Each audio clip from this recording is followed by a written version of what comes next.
মানে হ'ল ধূলিৰে দোহৰিত বাট, ফাগুন মানে হ'ল ৰক্তৰঙা শিমলু ফুলাৰ বতৰ। আৰু এই ফাগুনৰ সময়তে আমি বৰ্তমান উপস্থিত আছো লাওখোৱা অভয়াৰণ্যৰ অন্তৰ্গত ৰৌমাৰী বিলৰ পাৰত।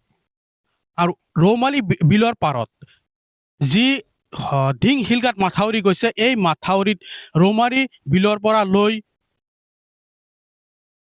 দন্দুৱা বিল পাৰলৈকে এই অংশ মাথাউৰিৰ দুয়োকাষে অসংখ্য শিমলু গছ ইয়াত ৰোৱা হৈছে। আৰু এই শিমলু গছৰ ফাগুন অহাৰ লগে লগে এই শিমলু গছৰ ফুলবোৰ ফুলি এক ৰক্তৰঙা পৰিৱেশৰ সৃষ্টি হয়। মই মোৰ সহযোগীক এই পৰিৱেশ দেখুৱাবলৈ অনুৰোধ কৰিম, যি এক ৰক্তৰঙা পৰিৱেশ ইয়াত সৃষ্টি হৈছে, যিহেতু ইয়াত বৰ্তমান শিমলু ফুলাৰ বতৰ। আৰু এই শীতৰ সেমেকা পোৱাৰ কুঁৱৰীবোৰ লাহে লাহে আঁতৰাই ধৰাৰ ভুমুকি মাৰিলে ফাগুনে।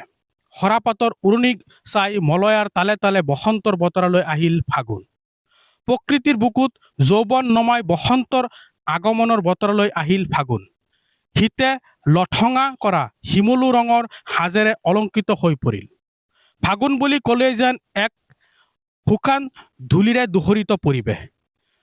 শিমলু ফুলেৰে ৰংচোৱা হৈ আকাশ বতাহ হৈ পৰে উত্তাল। আৰু এই সময়তে বিভিন্ন ধৰণৰ ফুল ফুলে।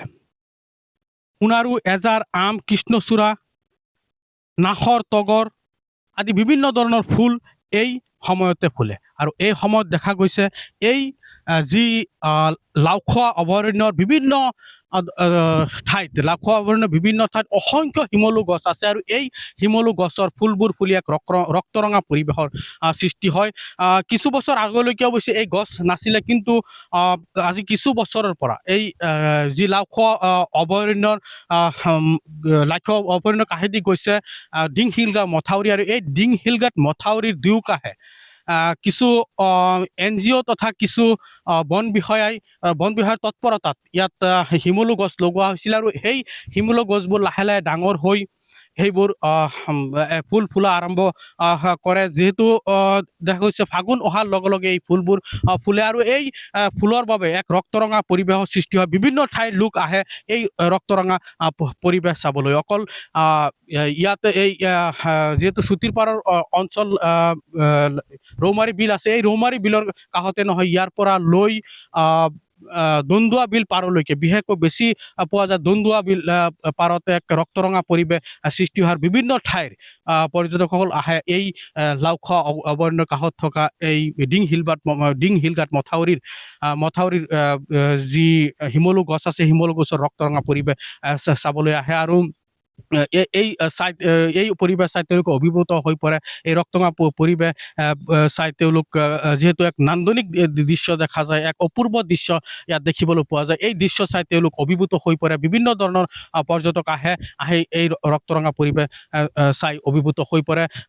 যিহেতু বৰ্তমান আমি উপস্থিত আছো ৰৌমাৰী বিলৰ পাৰত। আৰু এই ৰৌমাৰী বিলৰ পাৰৰ পৰা আৰম্ভ কৰি যি ঢিং শিলঘাট মথাউৰি আছে, এই মথাউৰিৰ দুয়োকাষে যি শিমলু ফুলবোৰ ফুলি আছে, এক অপূৰ্ব দৃশ্য ইয়াত দেখিবলৈ পোৱা যায়। এক ৰক্তৰঙা পৰিৱেশ ইয়াত দেখিবলৈ পোৱা যায়। এক নান্দনিক দৃশ্য ইয়াক দেখিবলৈ পোৱা যায়। আৰু এই নান্দনিক দৃশ্য চাবলৈ বিভিন্ন ঠাইৰ লোক আহে ইয়াত ভিৰ কৰেহি।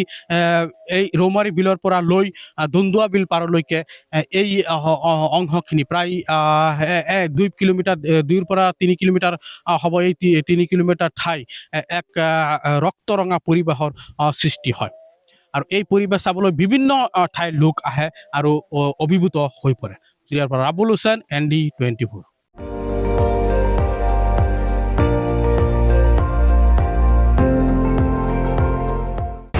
আপুনি চাই আছে ND24, সৰ্বশ্ৰেষ্ঠ নহয়, সৰ্বোত্তমৰ দৌৰ।